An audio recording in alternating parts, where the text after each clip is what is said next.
Hello everyone.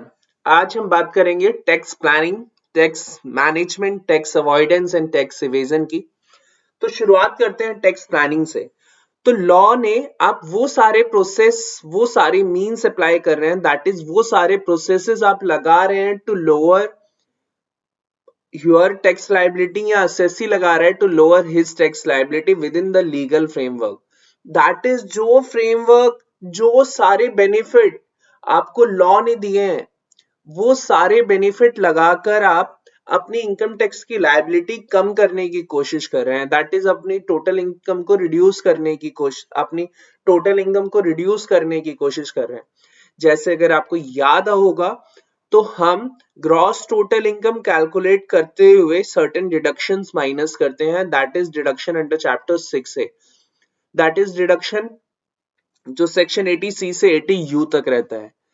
ये department आपसे चाहता है, गवर्नमेंट आपसे चाहती है कि आप बेनिफिट लें 80C से 80U, क्योंकि डिपार्टमेंट का भी ये उनको थॉट प्रोसेस रहता है, गवर्नमेंट का ये थॉट प्रोसेस रहता है कि अगर आप पीपीएफ में पैसा इन्वेस्ट करेंगे, अगर आप सेक्शन 80C में अपना LIC लेंगे, तो आप सिक्योर्ड रहेंगे, आपका लाइफ इंश्योरेंस सिक्योर्ड रहेगा। सेक्शन 80D में अगर आप मेडिक्लेम पॉलिसी लेंगे, तो आप और आपकी फैमिली हॉस्पिटल आगे आने वाले मेडिकल खर्चों से बच सकते हैं। तो दैट इज, अगर गवर्नमेंट ने जितना आपको बोला कि आप अपना इस तरीके से अपना लोअर कर सकते हो टैक्स लायबिलिटी, तो आप अगर उन सब का बेनिफिट लोगे तो इट्स टेनेबल, आप आराम से लीजिए। और ये अलाउड है, is a tool of tax planning. Taking benefit of deduction given under section 80C से you is a tool of tax planning. और ये कंप्लीटली लीगल भी है, एज वेल एज सोसाइटी के हिसाब से मॉरली करेक्ट भी है,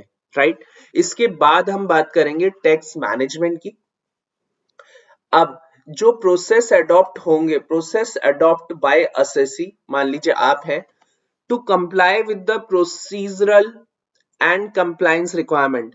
जैसे मैं आपको एग्जांपल दूं, आप स्कूटी चला रहे हैं और आप अगर फाइन से बचना चाहते हैं, आप अगर अपना फालतू का पैसा नहीं देना चाहते हैं, तो आपसे ये सपोज किया जाता है कि आप रेड लाइट पे रुके, आप वियर करें प्रॉपर हेलमेट। इसी तरीके से अगर आपको टैक्स मैनेजमेंट करना है, तो आप वो सारे प्रोसेस लगाएंगे टू कंप्लाई विद द आप वो सारे प्रोसेस लगाएंगे to comply with the procedural and compliance requirement जो प्रोवाइडेड है अंडर इनकम टैक्स एक्ट में। जैसे आपके लिए रिटर्न फाइलिंग की ड्यू डेट है 31 जुलाई, 31 जुलाई। दैट इज, अगर आपने 1/4/2022 से लेकर 23 तक इनकम कमाई, तो आप 31 जुलाई 2023 तक आप इनकम पे टैक्स भर दीजिए और आईटीआर अपना फाइल कर दीजिए, right. That is filing of ITR. And लेकिन अगर आप ये नहीं करेंगे तो आपके ऊपर फाइन्स लग सकता है, ठीक है। अगर आपने टैक्स टाइम पे नहीं भरा तो आपके ऊपर फाइन लगेगा। अब आपको गवर्नमेंट ने बोला है कि proper books of records maintain करिए, अगर आपने ये नहीं किया तो आपके ऊपर हो सकता है पिनल प्रोविजन अट्रैक्टेड हो जाए। तो अगर आप ये सब करते तो आप टैक्स मैनेजमेंट कर रहे होते।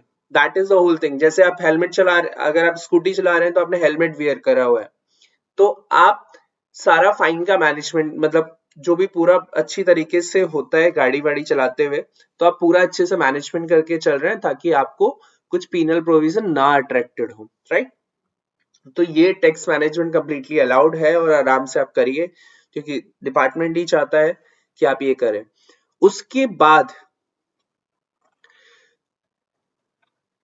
एक और एग्जाम्पल, मान लीजिए आप स्कूटी चला रहे हैं और आपने देखा सामने एक रेड लाइट है, तो आपकी कोशिश होती है कि मैं रेड लाइट जंप भी कर लूं और इस तरीके से करूं कि मैं फाइन भी मेरे ऊपर ना लगे। तो आप क्या करते हो, देखते हो कि साइड से कहीं से रास्ता जा रहा है क्या, कहीं से साइड से रास्ता जाकर आप दूसरी साइड से टर्न लेकर आप फिर सामने वाले रोड पे आ जाते हो। दैट इज, आप लूप होल्स देखते हो सिस्टम में कि अगर मैं रेड लाइट जंप करूंगा तो मेरे ऊपर फाइन है, लेकिन अगर मैं स्कूटी घुमा के ले जाऊं तो मेरे ऊपर फाइन नहीं है।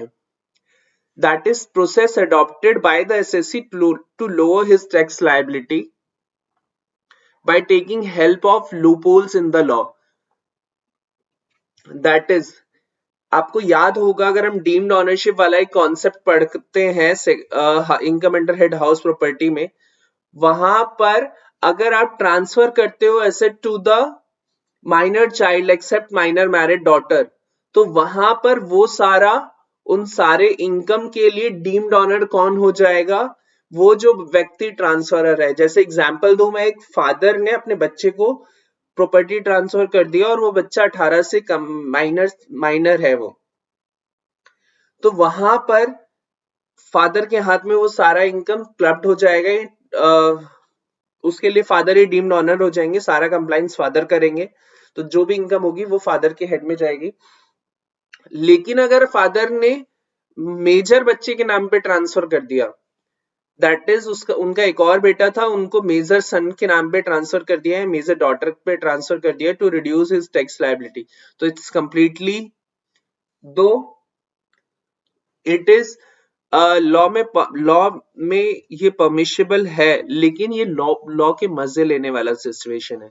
That is process adopted by the assessee to lower his tax liability by taking the help of loopholes in the law.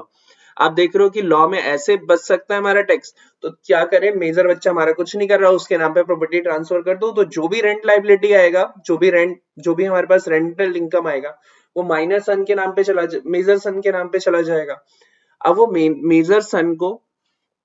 Major सन उस पर टैक्स भरेगा, तो जनरली उसका इनकम कम होगा, तो वो लोअर टैक्स स्लैब वाली कैटेगरी में रहेगा। तो दैट इज टैक्स अवॉइडेंस। ये लीगल है लेकिन इमोरल है।